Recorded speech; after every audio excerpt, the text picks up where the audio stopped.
Hey, what's up, guys? Hello for Football Talk here. We are back with yet another edition of our weekly recaps. A quarter of the NFL regular season is now in the books, which means I will put out my first power rankings of the year later today or tomorrow. But first, let's get into this week 4 slate. It was the first one where one game had to be postponed due to COVID concerns, and the Patriots-Chiefs matchup was moved to Monday night, but we're still going to run through all 15 games here and break things down. Check the timestamps in the description if you don't have time to listen to all of this. But we're going to start things out with Thursday Night Football, as the banged up Denver Broncos traveled to New York to take on the Jets. And I'm not going to lie, this was a pretty uninspiring Thursday night matchup, but the game was actually quite fun.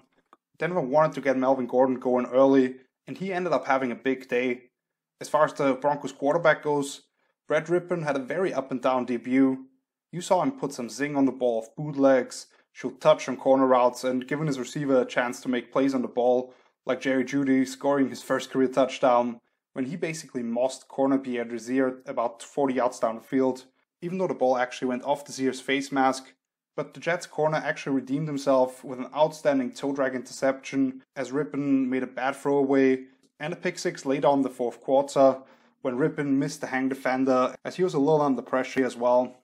However, I don't think you can fault him for, sorry for the pun, not letting it rip. What I liked through three quarters is how he hung in the pocket, and he didn't really panic with bodies flying around him. He was right on the money on the touchdown strike to Tim Patrick, who put up a career-high 116 receiving yards, and Rypien did make some other big throws, including one to Patrick at the sideline to set up the Broncos for a couple of long field goals from Brandon McManus, but he just can't throw those two picks in the fourth quarter when the game is still hanging in the balance. The Jets defense almost made a stand late when they were up 28-27, as Quinton Williams would have created fourth down with a sack, but he was called for a face mask after already being flagged for a hit on the quarterback earlier.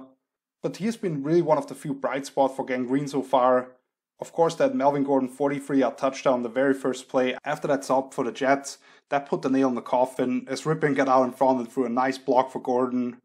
To me, the play of the night, however, goes to center Lloyd Cushenberry for the Broncos, when he knocked the ball out of the hands of a Jets defensive tackle who was trying to make an interception, and the center almost looked like a DB on that one. For the Jets offense, on the other hand, Sam Darnold started things out with a career-long 46-yard touchdown run, where he got out of the grasp of a blitzing linebacker, made Justin Simmons miss, and then just slithered through the rest of the defense to give the Jets their first lead of the game. On the very next possession, he showed the ability to avoid the rush and threw a nice ball on the curl route, but unfortunately he got knocked out when he was lassoed to the turf on a sack and suffered some kind of shoulder sprain. But he came back later on, and somehow they put him in the 3rd and 5 on the very next drive, only to get sacked by Bradley Chubb once again to get his first on the season. And Chubb actually had a hat trick, got an easy one later on, and then came up with the fourth down closer in this one. Shelby Harris continues to blow things up in the backfield from the inside, and rookie corner Michael Ojemudia is already looking very comfortable, turning his head in man coverage and making plays on the ball, after he was mostly a zone corner at Iowa. He almost got a pick late in the first half and made a textbook play to knock down a deep ball, which to me falsely drew a flag. You can tell that having Jamison Crowder in the lineup gives Donald a lot of comfort, and with the Jets defense coming up with a few big plays, they actually took the lead on a field goal and then had a chance to win the game in the final possession. But with that fourth down sack from Chubb close to midfield and a Gordon touchdown to put Denver up by 9, Jets fans were crushed once again. I mean, how many times do you see a punter get knocked down and there's 2 flags on the field and they both go on the kicking team? To go with how bad they played, the Jets also made some stupid mistakes, like late hits or shoving guys after the play. I mean, that sequence at the end of the game was just ridiculous when Rypien got smoked twice as they were just trying to run the clock out.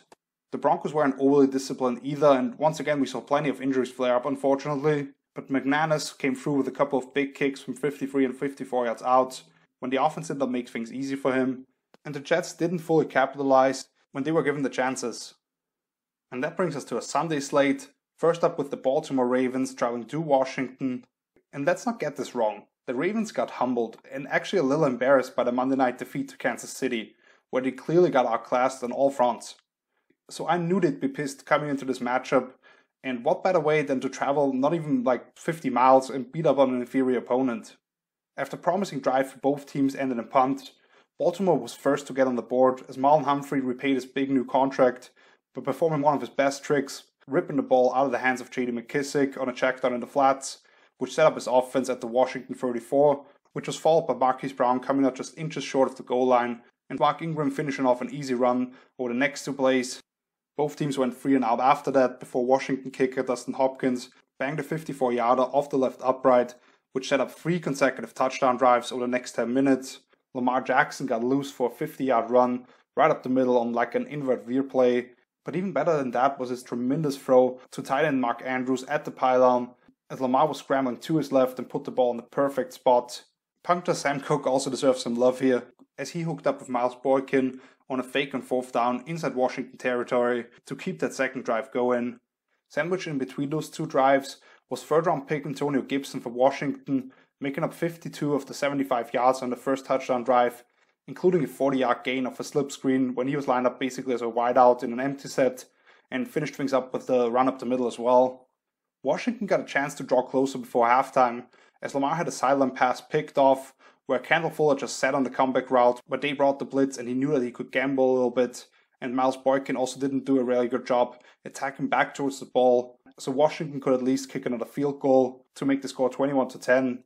But unfortunately for them, that was really Lamar's only costly mistake of the day, as Baltimore went straight down the field to start the second half, finished off by Andrews' second touchdown on the day, and after the reigning MVP set up another field goal on a run-heavy drive to put them up by 3 touchdowns, Arch Freak took over the rest of the game, who on his second play of the game just chucked it deep and gave Fuller his second interception of the day. Terry McLaurin set up Washington's only points over the final 30 minutes of the ball game, but that was really the only dynamic play they got in the true pass game. Washington constantly got into 3rd and long situations, thanks to 8 tackles for loss by the Ravens defense, and Haskins was forced to throw 45 times, which is 8 more than the career high that he already put up a week ago.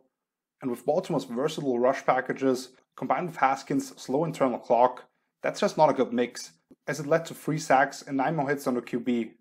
Once again, the only skill production for Washington came from Scary Terry and Gibson, who have made up 51.5% of the team's total yardage, and they have only had 3 plays of 20 plus yards from the rest of the squad.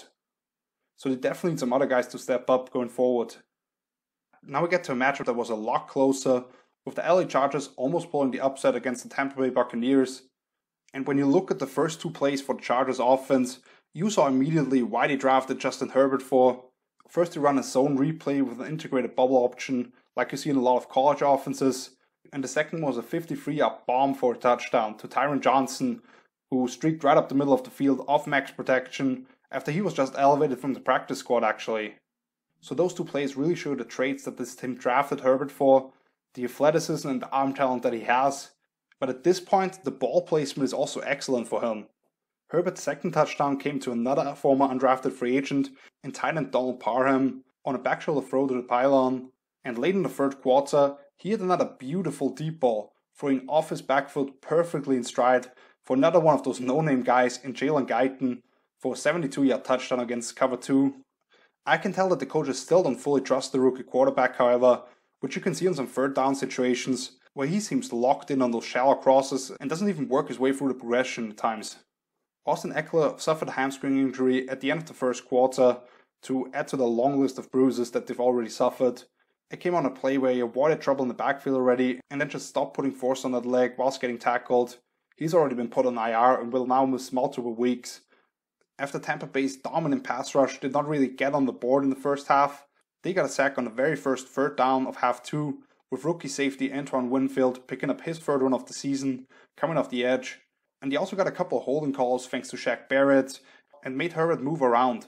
But overall, I was very surprised to see how well that O-line actually handled themselves in the pass game. After the Bucs fought their way back to go up by 7, Herbert had a chance to draw even again, but he threw a pick just 2 plays into that crucial drive, badly missing Keenan Allen high and behind, which after a nice road run, they never got a chance to get back onto the field, but overall the rookie highly impressive performance. And for the Tampa Bay offense, they have come out sharp every single game so far and went straight down the field in this one again, as they heavily rode Ronald Jones. And there was a sighting of the forgotten tight end in this offense with Cameron Braid to finish off the opening drive for a touchdown. You saw a lot of duo plays for Rojo, and they also got him involved as a checkdown option and on screens as well. He's become a much stronger runner, and he's now as shifty as I've seen from him since he came out of USC. I also like how Bruce Arians stays patient with the run game, which allows them then to take shots of play action, those max protect sets. After they got the first touchdown, on that second series, Brady actually got pick-sixed for the 4th time in his last 6 games, as the ball didn't have a ton of velocity on it, and corner Michael Davis kept his eyes locked on the legendary quarterback. And how strange that in this matchup between interconference teams, there have been 4 straight games, including a pick-6.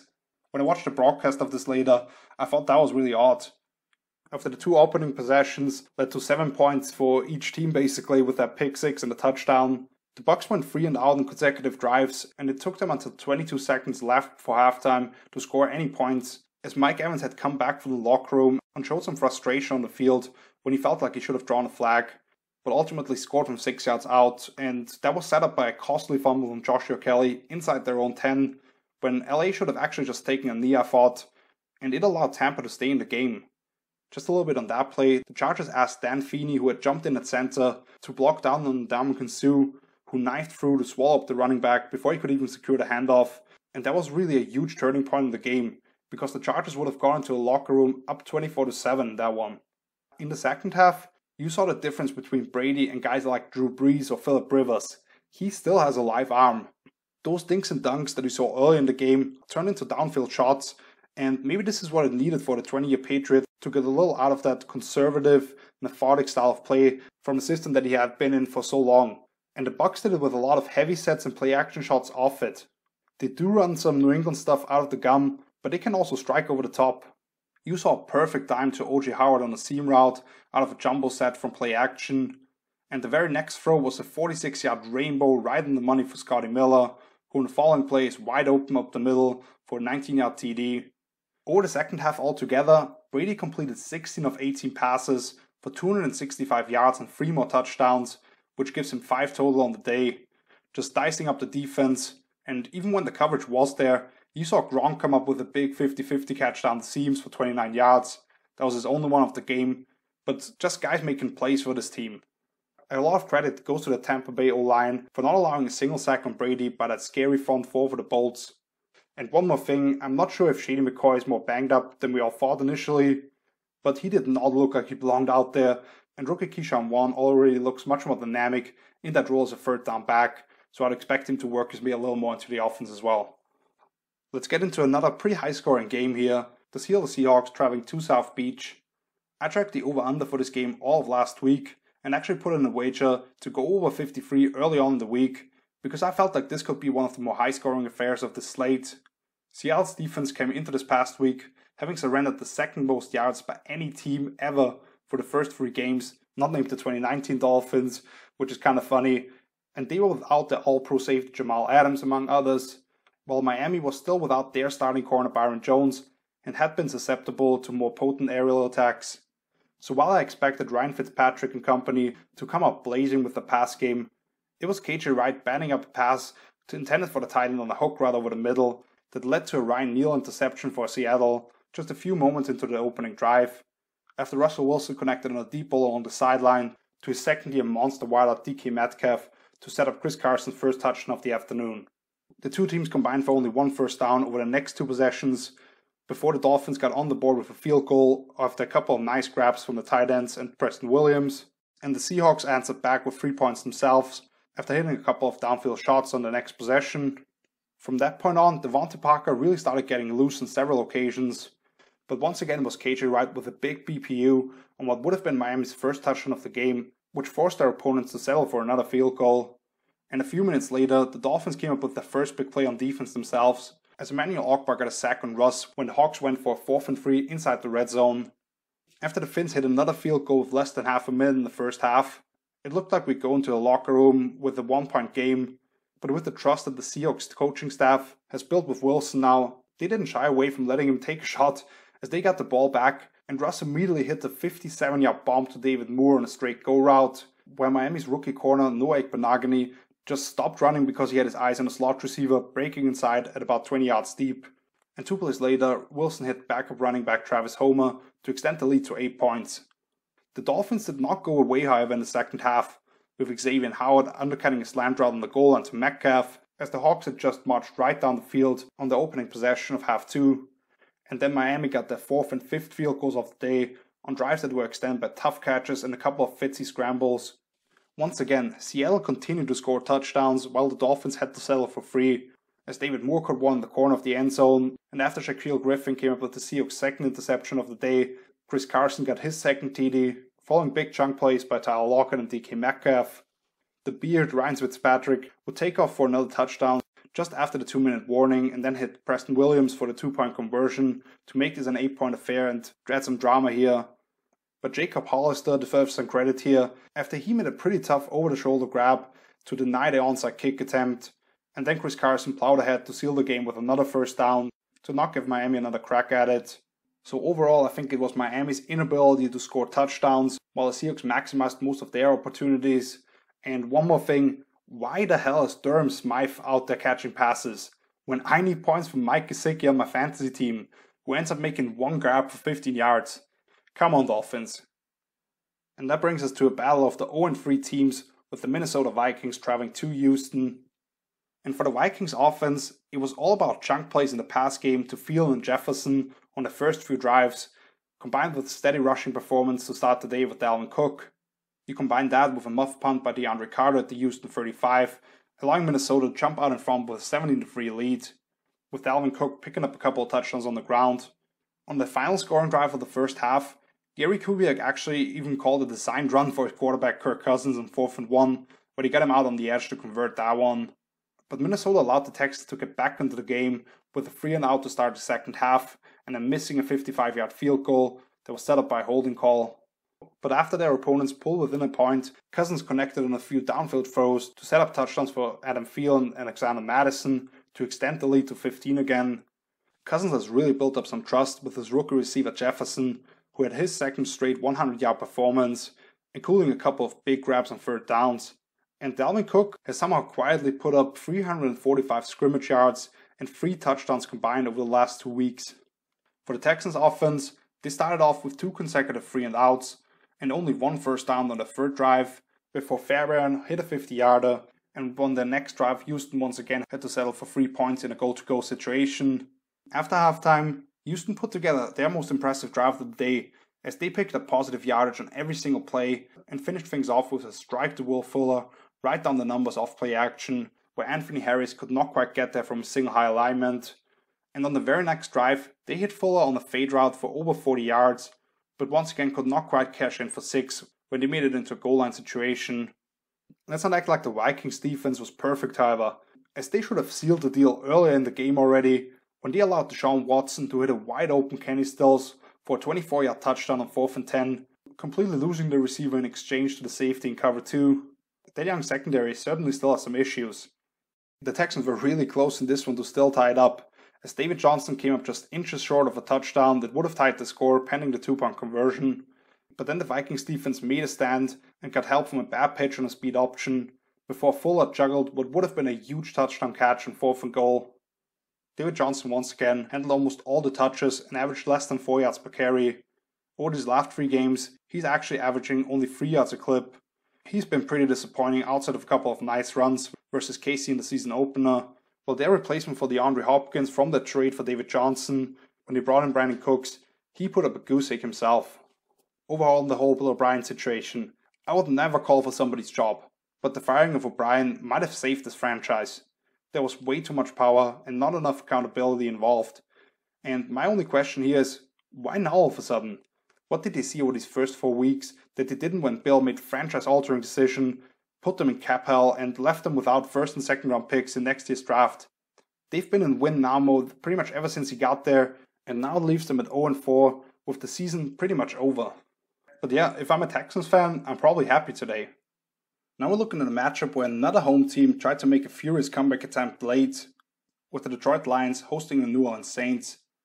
For the Lions, Matt Stafford missed his first 3 passes on the day, but he converted in the 3rd and long with a scramble, and then again hit Danny Amendola on an over route with a lot of room to run, pick up 50 yards on that one, which was followed up by rookie DeAndre Swift, beating All-Pro linebacker Demario Davis on an angle route for the first touchdown of the game.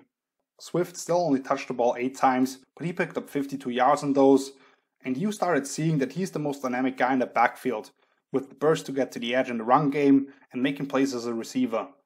On the very next play from scrimmage after that swift touchdown, Danny Shelton batted the ball up for an easy interception for backup corner Darryl Roberts on the Lions side, which on the ensuing third down, Stafford converted for another Lions touchdown when he hit Kenny Galladay on a corner route. So they were up 14-0 early on, but the two things we saw from New Orleans going forward is that they gashed the home team with their run game, 164 yards and 3 touchdowns on the ground, and Drew Brees actually pushing the ball past the marker after they had lacked any dynamic downfield passing threat up to this point. It's not like he threw 50 yards bombs all of a sudden, but hitting deep in and stop routes in between the second and third level of the defense and taking advantage of the room that they created off play action, that's big for them. Through the first 3 weeks, only 23% of Brees' throws went for 10 plus yards, but on Sunday, more than half of his passes went at least that far. After they went down 14-0, the Saints went on consecutive double-digit play touchdown drives with 15 to 20 yard chunks in the pass game and a heavy load of Alvin Kamara and Latavius Murray, who each finished one possession in the end zone, with a Cam Jordan sack forcing a punt by the Lions sandwiched in between those. Once again, they had issues on a botched snap in the Taysom Hill package, and of course you want to justify the deal that he gave to him, but at some point it hurts the team too much if they don't get those exchanges cleared up. Tied up at 14, Jesse James came up with a huge 50-50 catch on an ill-advised pass towards the sideline from Stafford, and they got a pass interference call to set them up in the red zone, but then Stafford's luck ran out as he just chucked it off the wrong foot to his other tight end TJ Hawkinson, where the ball was a little underthrown and picked off by Patrick Robinson in the end zone.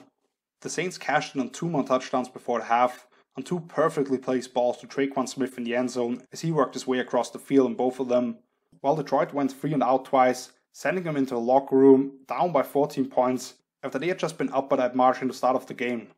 New Orleans' offensive machinery stayed red hot in the second half as they went straight back down the field, and even when they fumbled on that drive, they got like an extra 15 yards off it thanks to the right bounce, which that drive was finished off by Murray's second touchdown on the day. And the Lions actually got into the end zone on 2 of the 3 possessions in the second half, but they just didn't get any more chances because the Saints possessed the ball more than 17 of the 30 final minutes. If Lions corner Amani Oruwariye comes up with that interception at midfield early in the fourth quarter, instead of the Lions having to work all the way from their own 2-yard line after the ensuing punt, things might have looked a little different, as they ultimately took a sack and had to punt anyway. Hawkinson made a couple of big catches in the end zone, once for a touchdown and the other one on a coupon conversion, following an Adrian Peterson touchdown.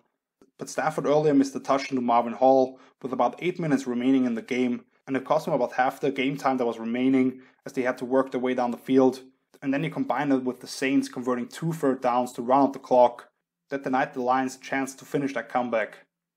Detroit has now blown double-digit leads in all 3 of the losses, and Matt Patricia's seat is really starting to heat up. Let's get to the craziest, most high-scoring game of the weekend, with the Cleveland Browns going to Dallas to take on the Cowboys. And as much credit as I want to give Cleveland here, that Cowboys defense has been atrocious, and they could not slow down that Browns rushing attack all day long. They did not protect the edges whatsoever, they were way off with the run fit, and one play in particular really stands out to me when they blitzed the corner off one side. His angle was too wide and the D-line slanted the other way, basically letting 2 linemen get onto the third level defenders on a simple power play. Nick Chubb early on was running through them like a knife through butter, but even when he went down, the Browns didn't really miss a beat as Kareem Hunt and the rest of those backs continued to find success. I mean, my god, Dearness Johnson's 95 rushing yards in this game now make up for almost 80% of his rushing production in his career, because he only had 5 carries until his 20th game of his. Odell Beckham Jr. maybe had his best game since 2016, as crazy as that sounds, and he definitely had his top performance as a member of the Browns. He showed great burst to win on that hesitation release on a slant route on the goal line, got out of his breaks really well on deeper routes, and obviously was unreal with the ball in his hands, which Kevin Stefanski started utilizing him more as a part of the run game after already having caught a deep ball from his buddy Jarvis Landry to get the party started. It's not like the Browns defense was ever actually able to cover the wide receiver corps for Dallas either, as those guys routinely ran free, and I think Dak Prescott was actually perfect statistically until late in the second quarter.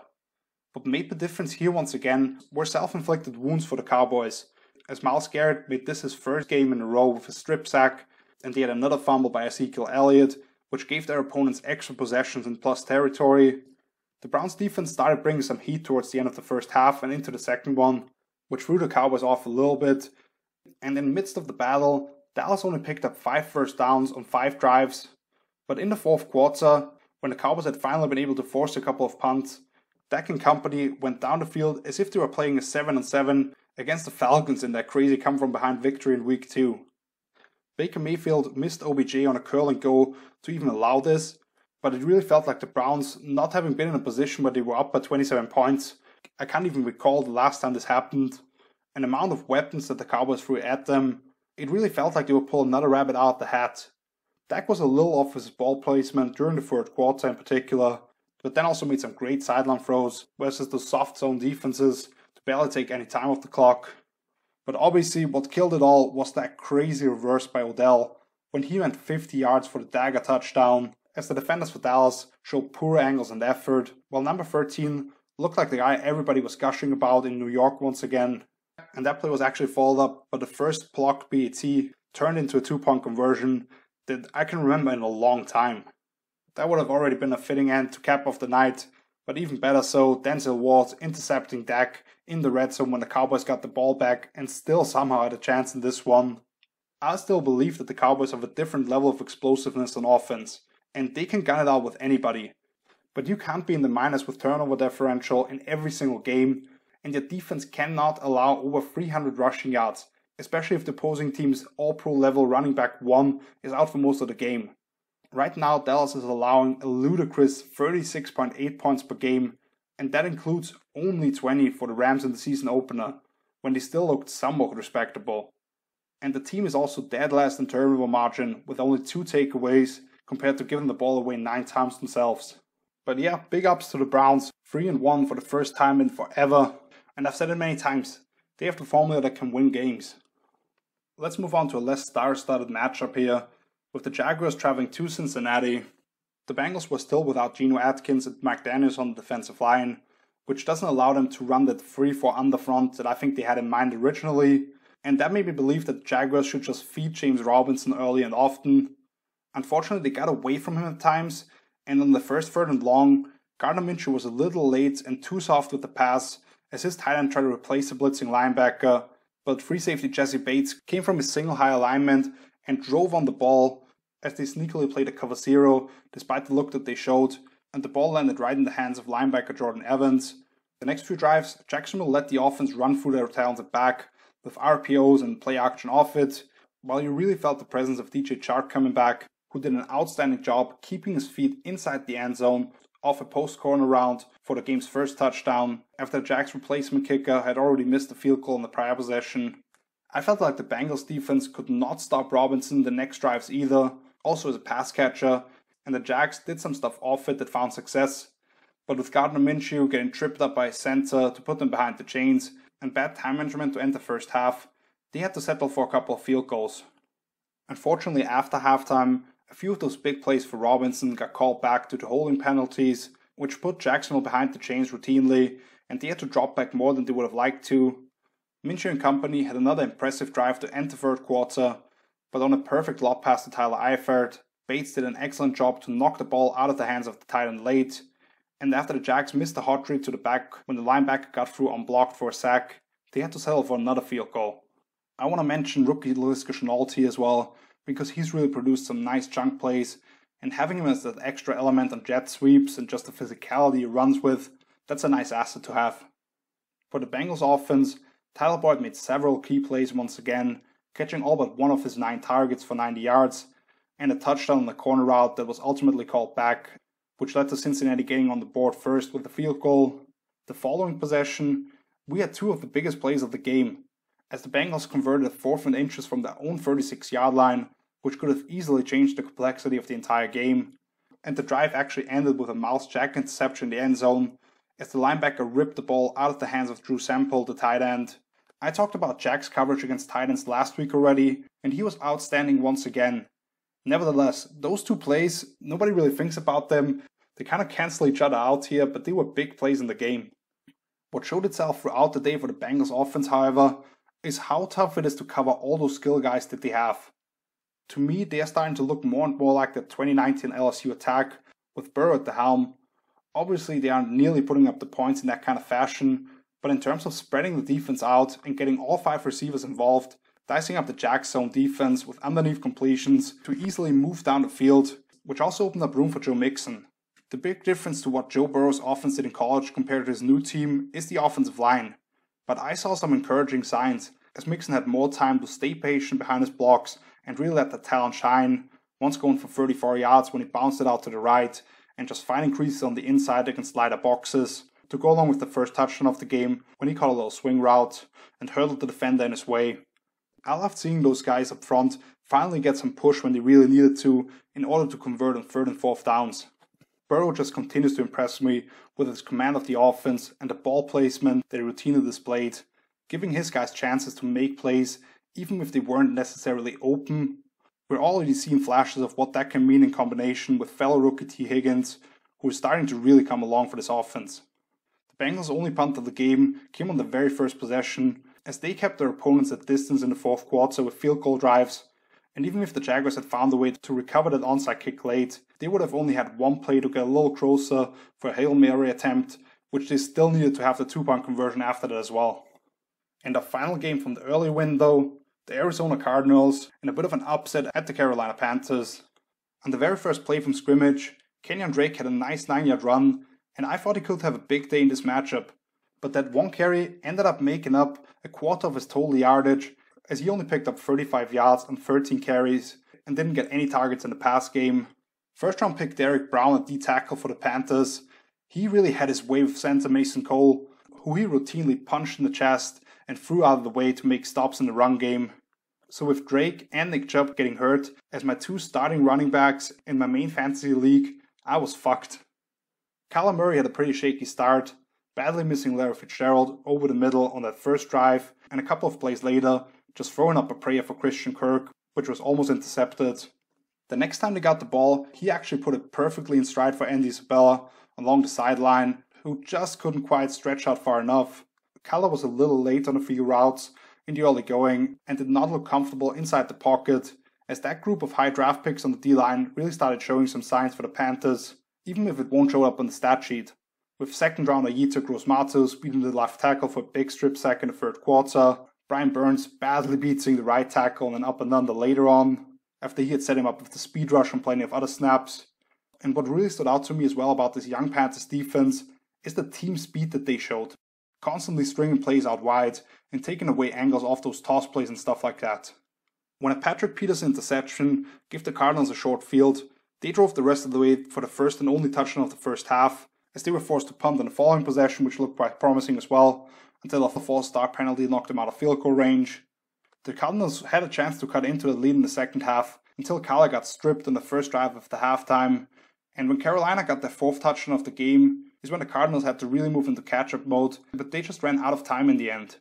Kyler had a huge 48-yard scramble on the next offensive play, and the touchdown toss to Christian Kirk on a delayed out route of a bootleg, but when they got the ball back down 17 with about 4 minutes remaining in regulation, they just couldn't fight back anymore, outside of one easy last touchdown to the number 2 back Chase Edmonds.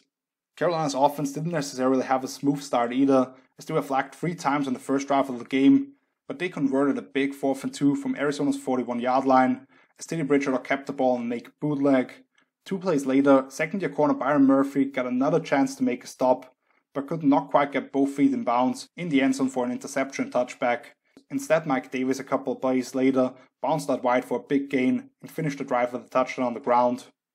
And the next time they got the ball, Joe Brady drew up a beautiful throwback screen to Robbie Anderson of play action, when they had 3 linemen out in front to put hands on 3rd-level defenders, and immediately got them into field goal range. Teddy Bridgewater actually got a little lucky a few plays later, when there could have been a game-changing play, as Cardinals safety Curtis Riley drove on a curl route from the tight end in quarters coverage, but actually one of the Arizona D linemen batted the ball down, because if he brings that one in, he might go the distance. Instead, 2 plays later, Teddy escapes the pocket, makes a move in the open field, and scores his first rushing touchdown since that devastating knee injury to jump out to an early 14-0 lead. What allowed Arizona to cut into the lead was an overthrown corner route that was picked off by Patrick Peterson, but the Panthers answered right back once again with a 10-play touchdown drive to go into halftime with a 2-touchdown advantage.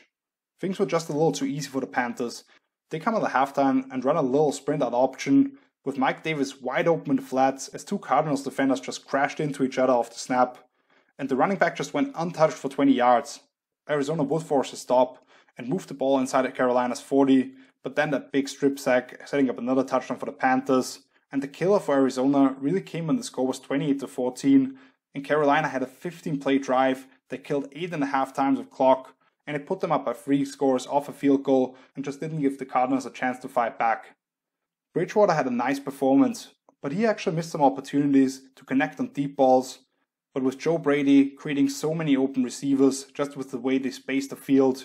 there was a lot of easy completions on dump-offs, off boot actions, and they also found plenty of success running the ball against those sub-packages that Arizona had to put out there because of all these spread formations, as they put up 168 yards on 35 carries without the top back Christian McCaffrey. Now let's move on to the 4 p.m. games. First up, the Giants traveling to Los Angeles to take on the Rams. A pretty unspectacular and short game I felt like, as the other two 4 p.m. games who started 20 minutes later were only getting into the fourth quarter when this one was already over. The Giants' big defensive line with Dexter Lawrence, Leonard Williams and Dalvin Tomlinson, in combination with those linebackers behind them shooting their gaps, did not really allow the Rams' run game to get going because of the way they clogged up the lanes, and they were all over the screen man for LA. We saw that Jared Goff, for as good as he has been so far, isn't really the guy who you want to put the game on and have him be a drop-back passer. It took until Cooper Kupp's 53-yard touchdown on a seam route on 3rd and 3 to really put that offense at comfort, and that play truly broke the Giants' back. The Rams ran a lot of their classic jet sweeps, including the game's only other touchdown for Gerald Everett, but overall the Rams just put up 240 yards on 57 plays. The Rams' defense, however, did not allow Big Blue to cash in for touchdowns in any of the 4 red zone possessions. Their pass rush was just swallowing up Daniel Jones, who took 5 more sacks and was hit 9 other times when dropping back, as the pocket routinely collapsed from all sides, and he didn't even have a chance to get out of trouble. The Giants' rushing numbers, once again, were heavily influenced by the quarterback success and one nice run for Wayne Gallman, as those two tied for the top rusher in the game with 45 yards, and I still think that Jones's designed runs and scrambles are the best things that his offense is going for it, which just isn't sustainable. I get that the second-year quarterback wasn't perfect, but he put his team in position to pull one out late once again, as he had a magical escape for a first down on the final drive, before Darius Williams' interception off a scramble sealed the deal for LA. I've heard a lot about how Jones blew another chance to win it, but show me the game that they were actually close to being the better team on the field, and the Giants quarterback has battled all year long, without much help around him. A more intriguing matchup was the Bills going to Las Vegas to take on the Raiders, and at this point, I can't even remember the last time that Josh Allen did not come out hot. He had another big day with almost 300 passing yards and 3 total touchdowns without a single turnover. In particular, he was perfect on passes of 10 plus yards, as he connected on all 8 of those for 162 yards and his 2 touchdowns through the air. That includes a deep bomb to Stephon Diggs on a corner post route, where his receiver won the fight for the ball in the air as the safety was still trying to turn his head around, and that led to the game-sealing touchdown by Devin Singletary, which put Buffalo up by 14. Even with the Bills averaging just 2.6 yards on their 24 rush attempts, their quarterback routinely kept drives going for them, converting 7 of 13 third downs. The Raiders defense is working through some nicks and bruises right now. The pass rush did not get home a whole lot, and receivers started running open when the Bills had enough time. The one guy I want to point out for Las Vegas, though, is Jonathan Abram, who is becoming an eraser for different angles and big play opportunities that opposing offenses have. One play in particular where he was coming from a deep alignment, and Buffalo actually had 2 blockers in front of him on an end-around play, but he just split those 2 and made a splash hit to limit the play for minimal yardage, without worrying about his body getting thrown around. For the Raiders offense, I think they went away from Josh Jacobs in the run game early, while the Bills secondary was all over Las Vegas' receivers, with Derek Carr simply not finding a rhythm for most of the day. There was one play in particular where Carr shoveled the ball to nobody as he was getting thrown to the ground, which I felt like should have been either called a fumble or resulted in an intentional grounding penalty at least, but the refs had ruled that the poor progress had been stopped. Penalties were a huge factor to wipe away big gains for this offense, and it set them up behind the chains, with several 1st and 20 situations, including a reverse touchdown to Nelson Aguilar due to an illegal formation. The former first-round pick actually finished twice in the end zone, which has to drive Eagles fans crazy to see him do that when they have such bad injury luck at that position. Buffalo's pass rush didn't get home a whole lot and carried some time to work through progressions, but the one thing they did was not allow the Raiders quarterback to step up and launch the ball. The key play in this one was made by veteran corner Josh Norman, who in his Bills debut hit tight end Darren Waller with a peanut punch to get the ball back for his offense when the game was still in the balance at 23-16, which was followed up by the big downfield throw to Diggs to set up the final touchdown for Buffalo. The Raiders would go on to score with about 1.5 minutes left, but the Bills showed what to do in an onside kick that looks like trouble, as one of their frontline guys pounced on it after 8 yards, now that we've all seen the Falcons panic in that kind of situation. And one more game from the midday window, with the Colts traveling to Chicago, very low scoring affair until late. The Colts went in front early on, as the Bears offense could not get more than one first down to start things off, and after a partially blocked punt, Indy was set up around midfield. Philip Rivers connected with Zach Pascal on a deep ball, and then hit Mo Cox for the touchdown on the shallow crosser, where the running back pulled away his flat defender with his wheel route, which allowed the giant tight end to turn upfield and score. The following possession for the Colts, we almost had a huge play, as the ball was batted up in the air and went right to Khalil Mack on a little hook drop, who had the ball bounce right off his chest, and that could have been a huge momentum swing in this one. Indy's back seven, however, was all over Chicago's pass catchers from the start, especially with Rock Ya-Sin as the field side corner, and they didn't get much help from Matt Nagy's game plan, while on the other side, Frank Reich for the Colts created some easy completions for his veteran quarterback to keep drives going. David Montgomery got more involved as a downfield threat in the pass game in the absence of Tariq Cohen, like I predicted already last week, including a huge PI call on the wheel route early in the fourth quarter, but on the ensuing 3rd and 10, Nick Foles was a little high over the middle and a ball that went right off the hands of Anthony Miller and directly into the hands of one of my favorite safeties in this past draft class in Julian Blackmon, who now replaces the injured Malik Hooker. Indy's run game surprisingly wasn't very effective, outside of a 16-yard game by Jonathan Taylor and then a 12-yard on a draw play to Naheem Hines, as overall they only had 103 yards on 38 carries, after Chicago had quietly been pretty susceptible versus the run, because they don't have that quality shade nose to replace what Eddie Goldman has done for them, as he opted out before the season. But Reich remained confident in that part of the offense, as they converted in 4th and 1 from the Chicago 30, with about 7.5 minutes left in the game, which helped them take almost another 4 minutes off the clock, and the following field goal put them up by 2 touchdowns plus the 2-point conversions each.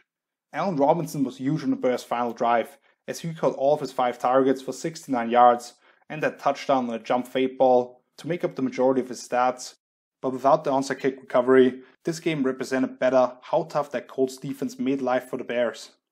And now we get to Sunday night, with the winless Philadelphia Eagles traveling to the injury-riddled 2-1 49ers. Both the Eagles' offense and Niners' defense trotted out new starters who actually directly matched up against each other on a few early plays, with recently signed Ziggy Ansah, who was once a top 10 pick for Detroit, across from a former rugby player and Jordan Mailata at left tackle for the Eagles. Richard Rodgers also started his first game since 2017 with Green Bay as the Eagles tight end 2, and seeing Jason Verrett and Dante Johnson as the 2 starting corners for San Francisco immediately set me back like 4 or 5 years ago, which is the last time those 2 were in that position. While Phil's receiving crew reminded me a lot of what the Eagles had at the end of last year, with Greg Ward as the top receiver. Phil's offense had yet another shaky start, as they went 3 and out in the opening possession, and while the next drive did look pretty encouraging, as they moved inside the opposing 40-yard line, Wentz was just out of control in one play, where he didn't trust the protection and in the end ran himself into a hit anyway, which led to the first interception of the day.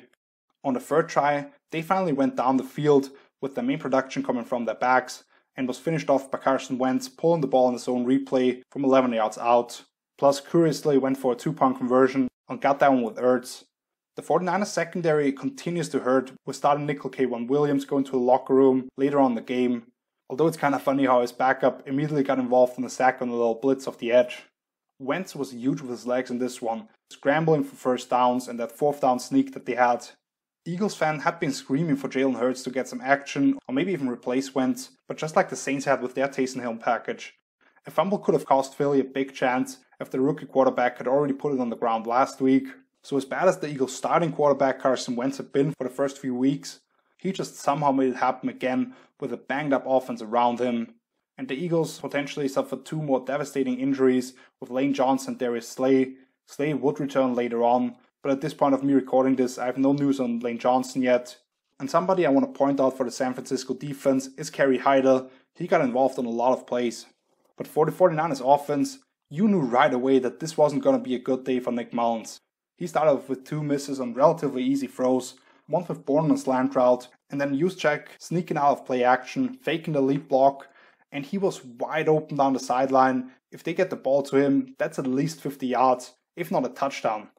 So the 49ers had 2 3-and-outs to start the day, and once they were down 8-0, Shanahan really started putting the ball in the hands of his playmakers, with Debo being back, and the reverses that they run with him, as well as Kittle on the jet sweeps, and then their first rounder Brandon Ayuk catching a little slip screen off a wide receiver stack, and just making defenders miss for a second career touchdown 42 yards away, including a spectacular hurdle over the final defender that was in his way. Derek Barnett is trying to finally live up to his first round draft status, after he had only had 14 sacks for his first 3 seasons. He was disrupting plays whilst going up against the perennial All-Pro left tackle Trent Williams. Second-year undrafted free agent linebacker TJ Edwards is also really starting to come along as the starting Mike. I highlighted him as a breakout candidate coming into 2020 because I thought he was falsely labeled one of those typical Wisconsin linebackers without the athleticism to make a smooth transition to the pros. He actually showed impressive range on those wide zone plays for the Niners. But Shanahan continued to find success creating opportunities for his best players, getting Kittle a pretty clean release out of a bunch set against the backup corner on the fade route, before Mullins just somehow panicked and threw up a pass that should have never been thrown, and Rodney McLeod picked that one off when the 49ers were about to go up by at least 2 before halftime started. On the opening possession of the second half, San Francisco went heavy on the run and the play action off it, including a sick shovel pass to Jeff Wilson off that, finished off by a touchdown to Kittle on a corner route. And Kittle was really a force in this one overall, now back after a couple of weeks off, as he routinely beat the Eagles' man coverage, or took advantage of the space in between the hook areas, and he just ran through people after the catch, holding all 15 targets for 152 yards in that score. And the game was really up for grabs until Cre'Von LeBlanc came through untouched for a strip sack to set up the Eagles' first lead since the first quarter, which on the very next play for the 49ers was followed up by backup linebacker Alex Singleton, who had played just 1 defensive snap over the previous 2 weeks combined, getting the first pick 6 of his career, where Mullins just completely missed him dropping out into the flats as he was trying to throw a curl into the boundary, and it went right into the hands of the defender. That motivated San Francisco to make the switch to CJ Beathard, who actually had a pretty impressive 12-play, 75-yard touchdown drive, but due to a failed 2-point conversion, the Niners needed to drive 88 yards in under 2 minutes when they were down 5, which they came up just short on with a Hail Mary attempt. So with that in mind, the only quarterback controversy in the Bay should be who will be the number 2 in the depth chart going forward. I have no clue how this is possible, but the Eagles are now in sole possession of the first place in the NFC East,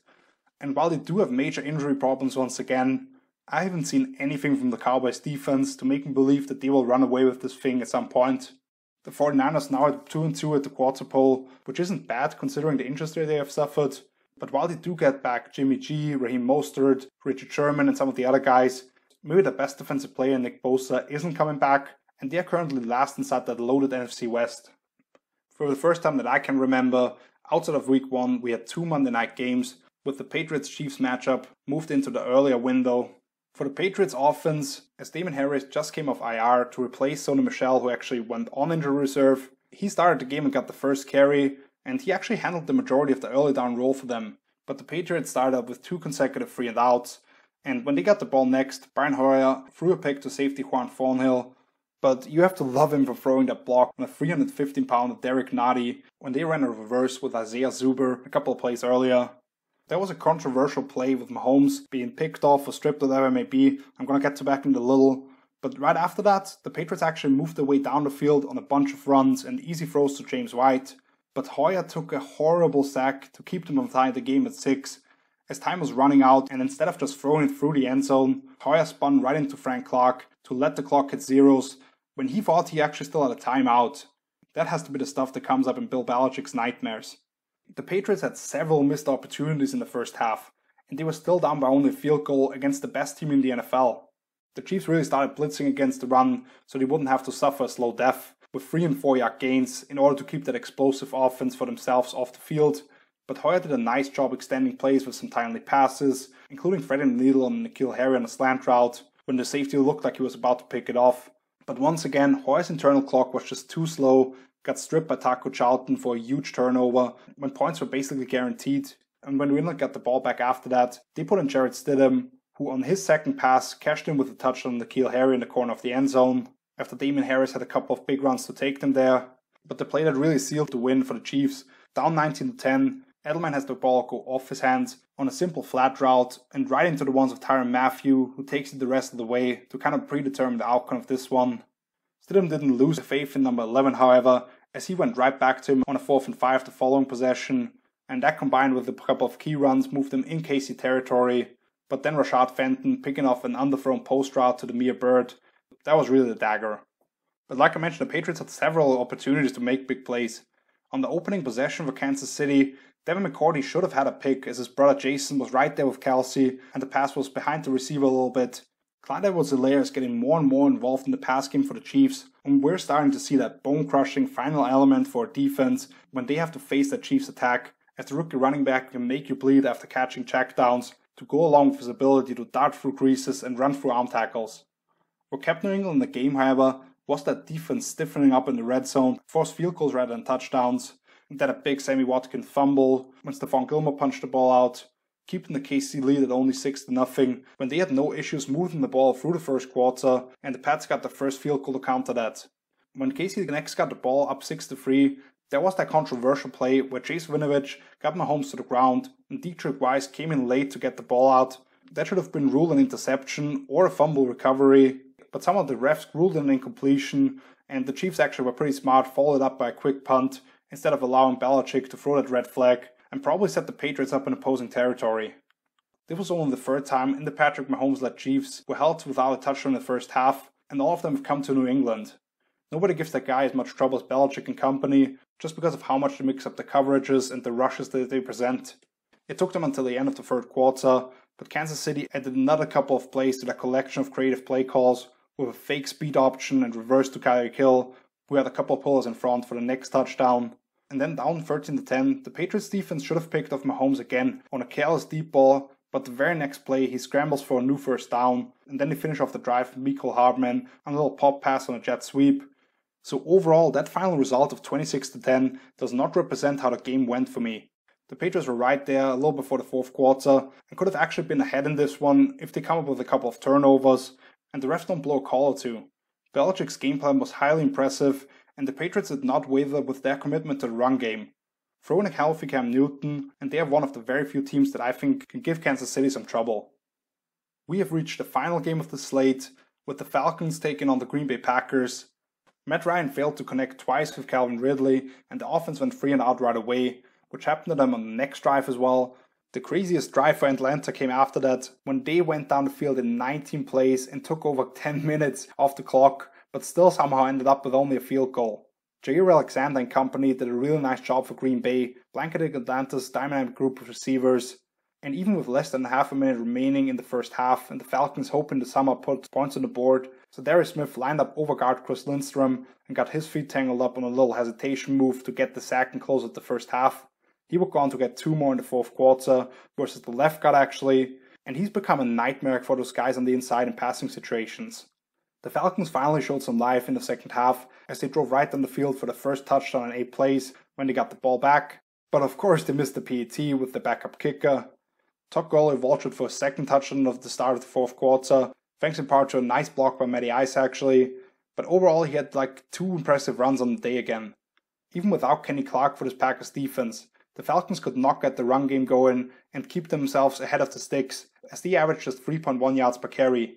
The craziest part of the game, however, to me, was Calvin Ridley not catching any of his 5 targets. Ryan actually missed him on a couple of occasions, however, most notably in that 4th down attempt with under 4 minutes remaining, where the ball came out a little too late and was not thrown out in front of the receiver. That pretty much sealed the deal for Green Bay. On the other side of the ball, the Falcons came into this contest with a really banged up secondary, which I already called a mess after week 1 when they were still at full strength. But they were without the first round pick AJ Terrell at corner and his original replacement De'Arquis Dennard to go along with the 2 starting safeties. The Packers, however, heavily featured Aaron Jones on the opening possession, with 5 consecutive touches for 46 yards and a touchdown reception, where he was all by himself in the flat somehow, as the Packers quick snapped it, and you had 2 defenders trying to bracket Robert Tonyan on what should have been a pick play anyway, I think, but Atlanta made it even easier for them. On the next drive, it was the other running back, Jamal Adams, with a nice screen and a big catch on a wheel route to quickly pick up 38 yards through the air before they went back to Jones, but the drive ultimately didn't lead to any points, as the Falcons defense probably made their first stop of the season on 4th and goal, and Dan Quinn actually celebrated that one as if they had just won the Super Bowl, it felt like. Rodgers hit his tight end Robert Tonyan on a corner route off play action later on in the first half to put his team up by 10 as they missed the PAT, and they closed out the first half with a 2-minute drill, including an easy 4th down conversion to Malik Turner on the little pivot route where he was completely unaccounted for, and then Tonyan got his second touchdown on an over route versus Deion Jones. Atlanta simply could not slow down the surgical Rodgers, who went 18 of 22 for 228 yards and 3 touchdowns in the first half, and the injuries just continued to pile on for that defense, with the original second and third stringers in the secondary even going down. The Falcons defense blew up a few run plays to start the second half and got a few stops. The guy who's really stuck out to me recently, Foyesade Oluokun, I think is how you call him, he's created some pressure as a blitzer from different spots and just been running around the front. But even when Atlanta got their first touchdown of the game, Green Bay quickly worked their way down the field with a big completion to Jones on a simple fade route against a cover 2 look, and then Tonyan got his 3rd touchdown of the day on another corner route when he actually got tackled, rolled over, got back up, and caught the ball in the end zone all by himself. That just shows you how bad this Atlanta secondary is. Aaron Rodgers had a smirk on his face for pretty much the entire second half, and if he had his top 2 receivers in this one, Lord have mercy. I'm actually a little surprised to see that Dan Quinn is still coaching his team. But that wraps things up for a Week 4 recap. Thank you so much for watching. If you enjoyed this video, please leave a like, subscribe to the channel, to share it with one friend today. Like I mentioned, I'll put up my first power rankings of the season on my page, helloswithfootballtalk.com. You can also find all my social media linked down below. And I'll be back next Wednesday with another weekly recap.